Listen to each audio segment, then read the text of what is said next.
Good morning. Welcome to TVS this morning. My name is Maureen. It's a beautiful day in the Helen of the West. We are grateful to be alive and in the land of the living. I hope you're feeling that way. Gratitude is a must. Let's tap into the news desk and then we will come back after this. Good morning. Police have launched a probe into the discovery of a firearm and ammunition at Bexar on Monday, October 9th, 2023, about 3 p.m. A team comprising officers from the Central Division of the Royal St. Lucia Police Force responded to a report of a suspicious activity in Mark Bexar Castries. Upon arrival at the scene, the officers commenced investigations but were not able to identify any suspects. However, a thorough search in the immediate vicinity led to the discovery of one pump-action homemade shotgun with 2 rounds of 12-gauge ammunition that was subsequently seized. The RSLPF is actively investigating the circumstances surrounding the discovery of this firearm and is urging anyone with information related to this case to come forward to contact officers using the crime hotline 555 to provide anonymous reporting. Consultations on a health national adaptation plan have commenced here. The Caribbean initiative is being undertaken collaboratively with the input from the Ministry of Health, Wellness and Elderly Affairs, PAHO, the Department of Economic Development and the Caribbean Community Climate Change Center. The purpose of this workshop is twofold. One, a discussion on the priorities set out in the National Health Adaptation Plan, and 2, obtaining stakeholder input for the completion of the draft concept note. The aim of the concept note is to improve the climate resilience and resource efficiency of public and private health facilities while enhancing the country's ability to respond to the broad health threats posed by climate change. According to the European Union, health has not been a foremost topic on the agenda of the climate change conversation. The EU Climate Programme Manager, Donna Gittens, stated that a multidimensional approach was being promoted to ensure all key partners play a role in the development of health and climate policies. The Government of St. Lucia, through the Ministry of Equity, Social Justice and Empowerment, with assistance from the Caribbean Development Bank and the Inter-American Development Bank, is expanding its feeding program in a bid to reach the most vulnerable in all parts of the island. Of particular concern is those whose situations were worsened by the COVID-19 pandemic.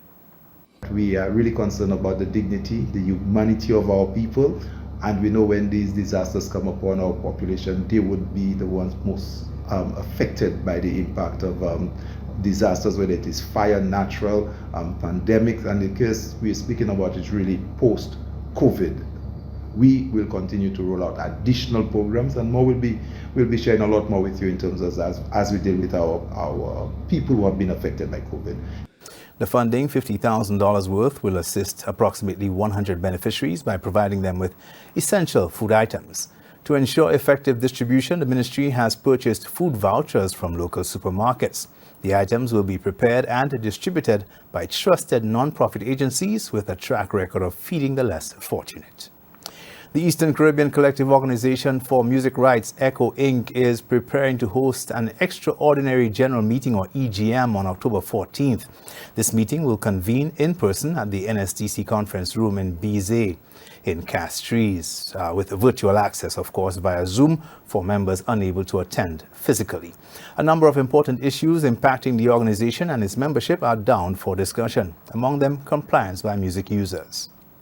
I want to encourage music users to remember that the country is a law-abiding country. We abide by laws, and ECHO operates within the parameters of the law. And if you are going to use music publicly or for your use, you need to obtain a license. That is the law. So we really want to encourage all music users, broadcasters alike, everybody, not just in St. Lucia, because ECHO represents, we are in 6 territories.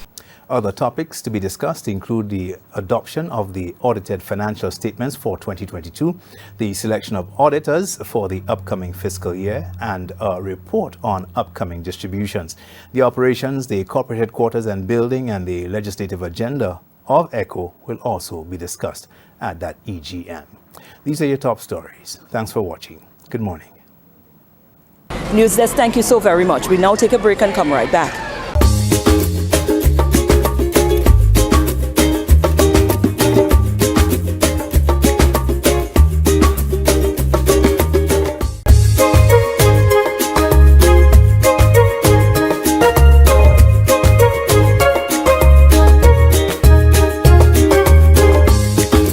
first feature, we caught up with some nurses. They were on a job doing some public health screening and stuff like that, some testing and so on.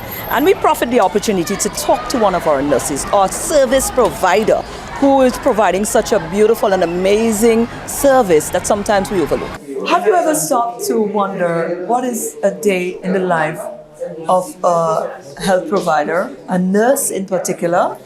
Well, we happen to be in the heart of Castries, and you know what, we just popped in on some nurses in a little setting doing their little thing, and I thought the month of October is charged with so many health observances. Cancer, mental health was yesterday, so many things are happening that includes your services, and nobody ever really stopped to say, well, what is it like being a nurse? Because we interact with you, we have a reason to interact with you on so many occasions. I mean, distinctly, I walked in here and just in your zone, I felt, okay, I had these memories flashing back of, so many times I've had reason to sit in a chair next to one of you. Trisha is here with us, who's the head nurse on the project that is going on here this morning. Trisha, how are you doing? I'm good, thanks. Wonderful. Now, you heard everything I said, and that is exactly what is going through my mind. See those awesome nurses in the background there. So many persons have frequented Saturday here this morning. They're getting tested, and so much things is happening. What is a normal day like? What's a day in the life of a nurse? Well, as a nurse, I don't think our day ever ends. When we leave work, we go home, we still in this. Because you always have your neighbors calling, they need attention, they need something, they need advice. Wow. So the day never ends for us, actually. What is it like? Did you actually, on your basis, personally, did you choose that profession, or you happened to it with it? I think I was born to be a nurse, actually. Because from a young age, I was always wanted to help wherever I can. So I think it's always been my calling. Right. And I cannot see myself doing anything else, honestly. Right. You're now a head nurse, so which means you interact on a daily basis with all of the other nurses. Right. So you now hold a responsible position in charge of them, for want of a better term. But on a daily, let's break it down now. Nursing, the profession, the way we as a society relate to nurses. Do you think that nurses get the flowers that they need? Honestly, be honest. Be absolutely honest. I would maybe say no. I would say no, but then we do it because it's something we love doing. It's a vocation. We do it because at the end of the day, I feel that I've contributed, I've helped somebody, I've made a difference. So for me, that's all the praises that I need. How would you advise nurses? Like you said, I like that angle that you've taken, because it is really a vocation. So when you sign up for it, it's sort of like teaching. You sign up for it, you know what it comes with, so you operate in that line. But you can't refute the fact that sometimes it could get a little tricky, because you could have some patients that are really trying and testing your patience. From a standpoint of a nurse, how do you advise your fellow nurses to deal with situations like that? Because you seem to have a handle on that. Yeah, the biggest thing for me is patience. You have to have patience. You have to have patience. And there are times when the situation will be you want to just explode, but you have to step back, think about it, and change the angle, change the approach. Because we deal with so many different personalities. Not everybody will be welcoming to you. But a lot of people, I find, in our profession, a lot of people react that way because they're afraid.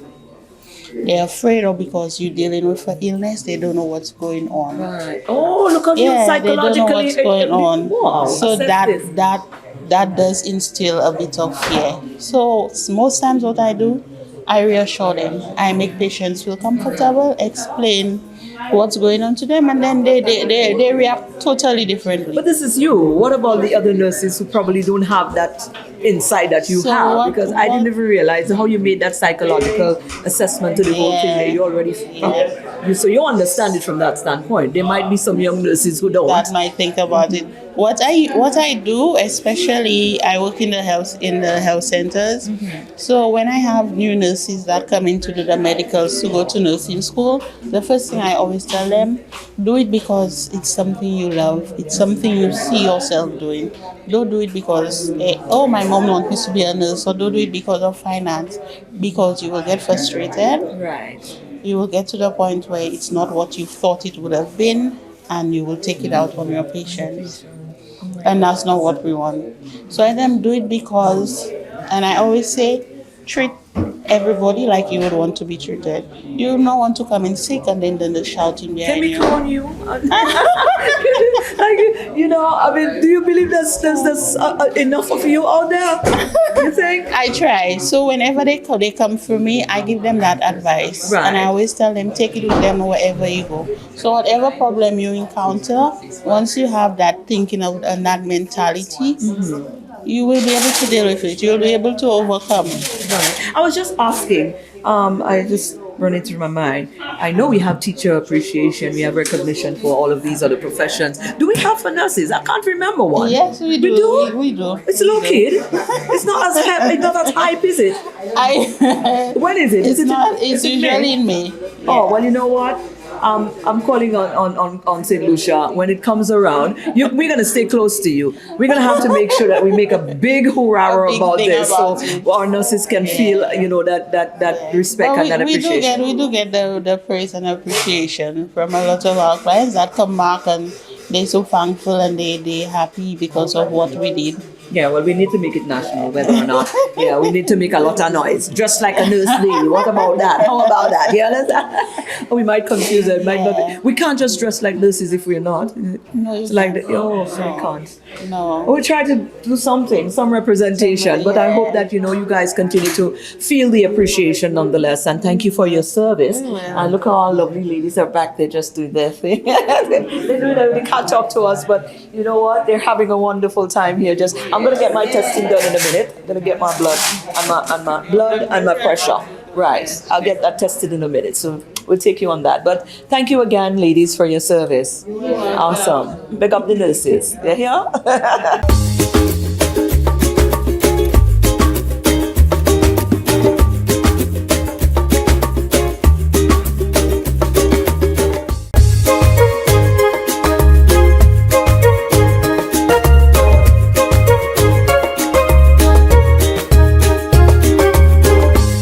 And in our second feature, of course, the winner of the Creole Song Contest, we had to tap into him because Robert Rene walked away with the title.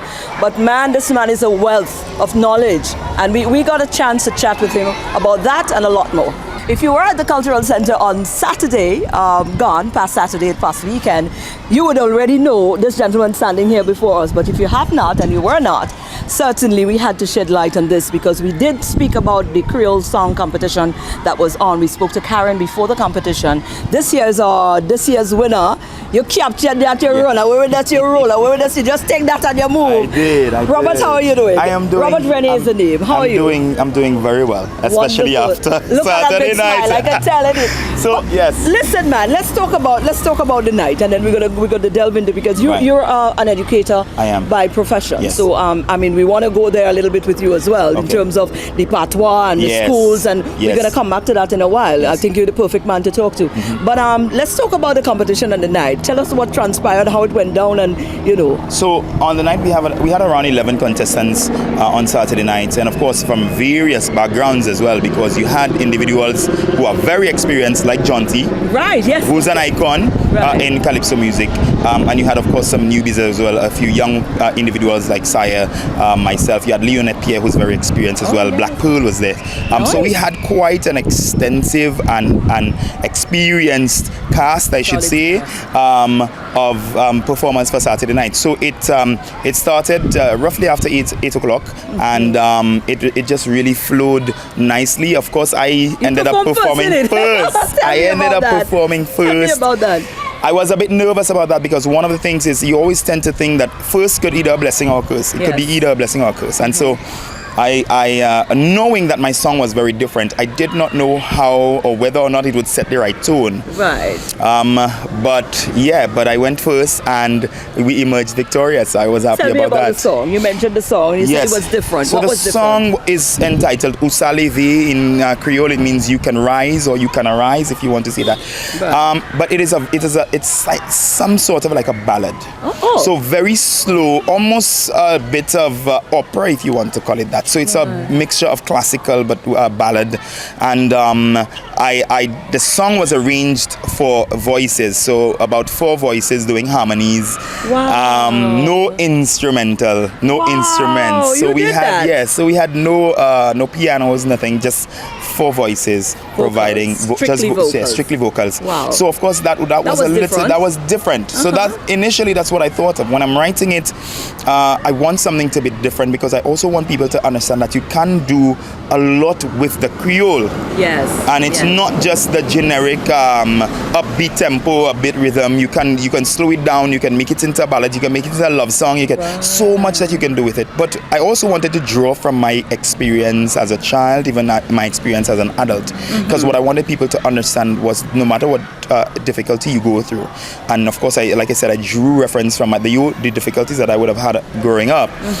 No matter what you have gone through, you may be in a rut right now, but you can rise. And I really also again wanted, because people sometimes tend to complain that in the Creole, especially with some of our genres, they tend to complain that not every genre would impact everybody. Some people don't like sometimes that a particular genre has very smutty lyrics, and so I wanted people to understand that the Creole can also be used in a positive light as well. That it doesn't have to necessarily be things that are smutty or things that are. And I tend to not be the type of person to have any sort of preference per se when it comes to music. What I tend to believe is that there is a time and place for everything and everyone. So diversity is important. And so that's what I wanted to show, the range of diversity that we have with the Creole. And it works. It works. So congratulations Thank to you. you so now, much. You're also an educator, so I want to step on over to that realm. Yes. In terms of the Creole now, because before we start the interview, we spoke about Grenada. Yes. Being once a Yes. Creole-speaking Yes. nation. Yes. Trinidad as well. And look at us. We are here. We don't know nothing about Creole, being people from these islands. Yes. So it is very, very real, and it's very possible for a whole generation to miss the whole thing, and before you know it, St. Lucia could find themselves in that. But if you look now, you know the vast generation. When I'm also the director of the National Combined Schools Choir, and nice. in my capacity, I tend to have to also teach the students Creole songs, and I see that there are students who are of secondary school age who don't know how to speak the patois. They will tell you, admittedly, they don't know. Now, this is one of the reasons why I appreciated Denry segment. Right. Because Denry segment appealed to that generation, but majority of Denry segment is in Creole. Yes. So you had a way for them to actually connect to the language. And of course, with the adult generation is saying, hey, smutty, you need to fix it. The Denry segment is good, but give it a little. But of course, even one of the things you learn from Creole music from way back when, it has always been that type of language or music that has a certain sexual connotation. Right. Even back in the days. And of course, it has exponentially gotten it's blown up. You're blown up. Let's just see that. Right? So you've had that, but so the language is getting the young people to participate. Yes. But sometimes it's not enough. Of course, we can do more. And I think in getting it involved, getting it into the schools, we have French being taught in the schools. But we understand that with French, the French have already found out a way to actually teach the language. Right. So, of course, you talk about conjugation of verbs. You talk about all different types of things in the French. It's very standard. So the Creole has not, I don't think that we have gotten to the point of such standardization where we understand all the intricacies of the language, what I tend to even call things like etymology. And etymology meaning the root of certain words, right?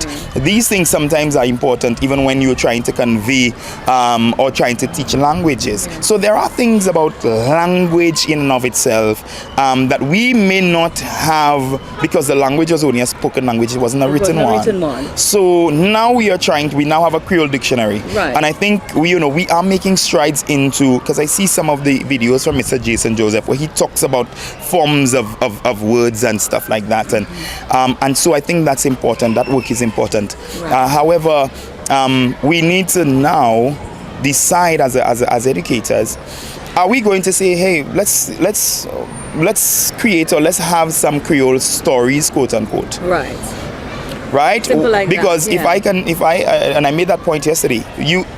If you you ask the students about Snow White and the Seven Dwarfs, they will tell you about that story. Yes. Yes. You will ask them about the Rapunzels. You will ask them about Peter Pan. Right? Because what we have done is we have taken that literature, we have used it in our curriculum, we have used it in everything that we are trying to accomplish, whether it be comprehension, main idea, and all these things. Right. But can we not use the same? Can we not use the same strategy with the Creole? Yes. Can we not see? Let's find a Creole story, right? And what is the main idea, or teach children main idea, even with the Creole stories. So that way you infuse it into the classroom. So that's one area. Another area is resources. As a music teacher, we don't have written Creole music, not lyrics. So for instance, I want to teach my class a Creole song. Where do I get the lyrics for that? Right? Nowhere. I can't get it anywhere. If I have to, you can't find it on the internet. If you have to listen to the song, the quality of the audio is very poor. So sometimes what you find is you can't even make out. You can't even make out the lyrics, right? From the songs, and so that's a resource that we don't have. So sometimes teachers are there listening to songs, and when they write down the lyrics on the board, they write in the wrong lyrics. Different. Oh my God! So we have a lot of work. So we have work to do, right? But it's not impossible. But it's not impossible. In fact, and I dare say that soon and very soon we are going to publish a Creole song book. And that's going to be a good resource for the teachers. So it's coming. Stay tuned for that, because it is something that I've discussed with some stakeholders. We are going to ensure that majority of we're going to probably do a La Rose book, going to do a La Marguerite. So take all the folk songs for La Rose and La Marguerite, put them into an actual book that is scored. So you have the scored music for it, so that anybody from around the world can take it and they can play it. Right. But you also have the lyrics as well. I love this. So it's going to take some research. So we're going to do one for La Rose, one for La Marguerite, and one for St. Lucia folk songs. That's going to come. But that's a great place to start. Robert, you're doing an awesome job, and congratulations. No man, you just made me very happy. Listen, this is good stuff. Awesome. I'm happy we stopped by here. Yeah, no problem. Thank you again, and congratulations. Yes, and I just want to say again, thank you to those individuals from Shanti Creole. It was a beautiful experience. Qu'on allait moi vle dire ça en créole parce que moi j'ai parlé anglais pour peut-être interviewer. So moi vle dire merci en pile pour Karen et tous ces monde qui c'est aider tous ces monde. Again, Saint-Lucien, parlez créole en timiet please. So play. Thank you very much.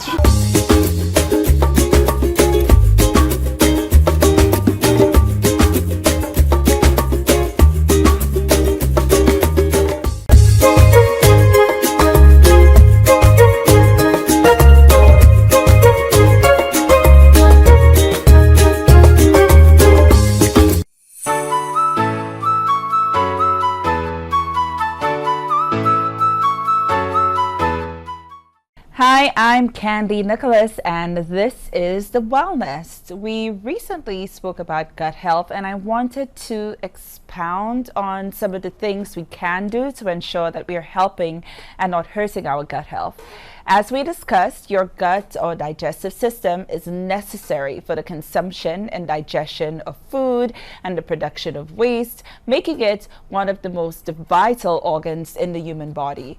Recently, research has found that your digestive system is much more intricate than originally thought and is involved in nearly every single aspects of your health.